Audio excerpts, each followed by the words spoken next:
Hey guys, Crafty here from Living in Beta, and we are back with another Starfield video for you. This time focusing on the intricacies of ship life and ship building, exploring possibilities of outposts and outpost creation, and touching on who/what will be joining us on our space adventure in the form of companions. Lots to unpack, lots to discover, lots to enjoy. Let's get into it.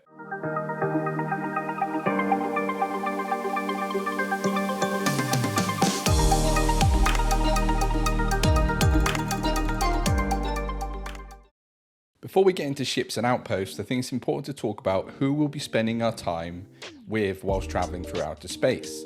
The companion system in Starfield really isn't too dissimilar to the ones we've come to love in previous Bethesda titles.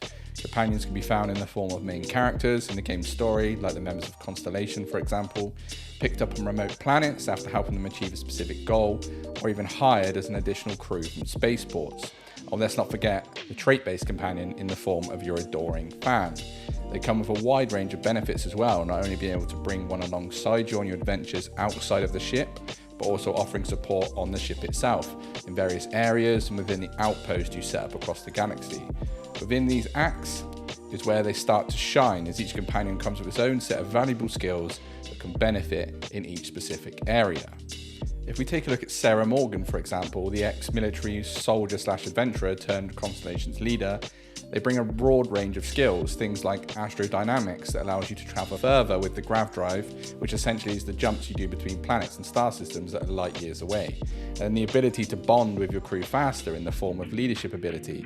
You can really start to piece together how some companions will have really specific and unique ways they can support you, and it will add an extra layer of thought and complexity to your decisions on who you assign where, who you have with you on your adventures, who's best for outposts, who's best for your ship. Adding in the additional benefits of companion-specific quests. I think they're based around the main story guys, but still, the chance they help you or add to dialogue encounters, which will be cool in terms of that interaction on your story, and of course the ability to form romantic relationships, which everyone knows and loves, and Mass Effect did really well, and it'd be good if Starfield does this as well.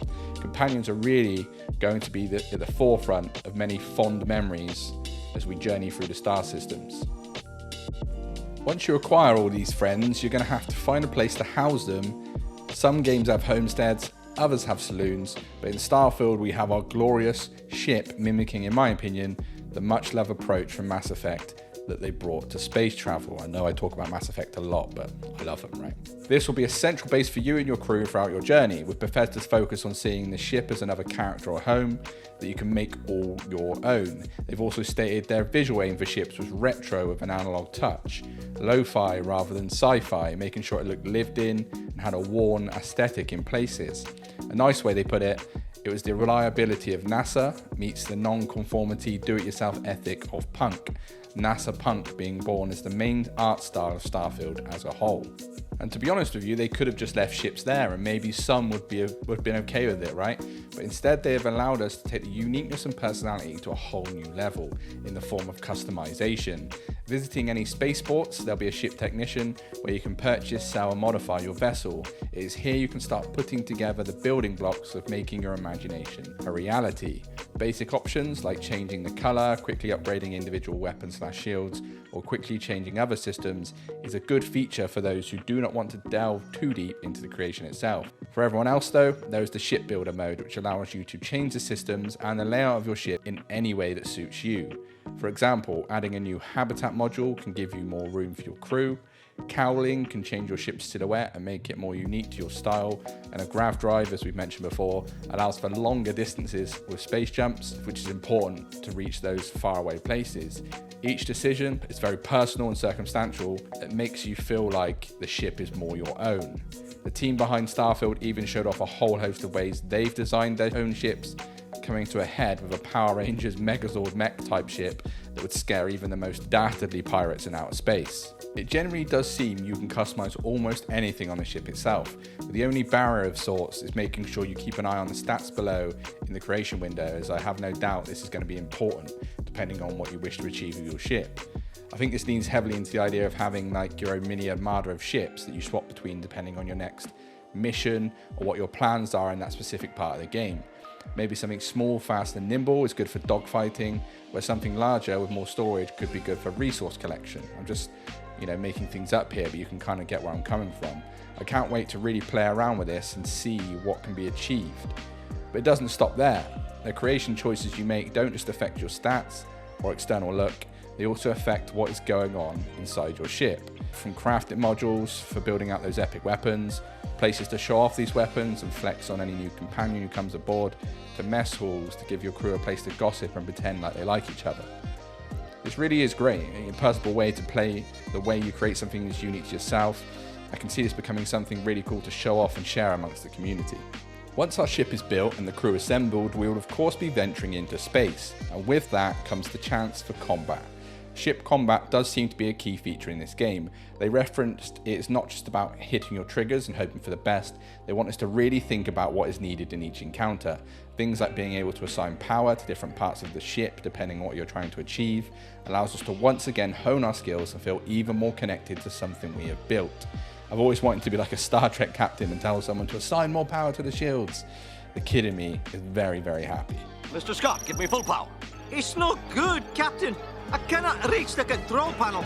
Adding to the power allocation system, we of course also have a wide range of specific perks for ships and ship combat.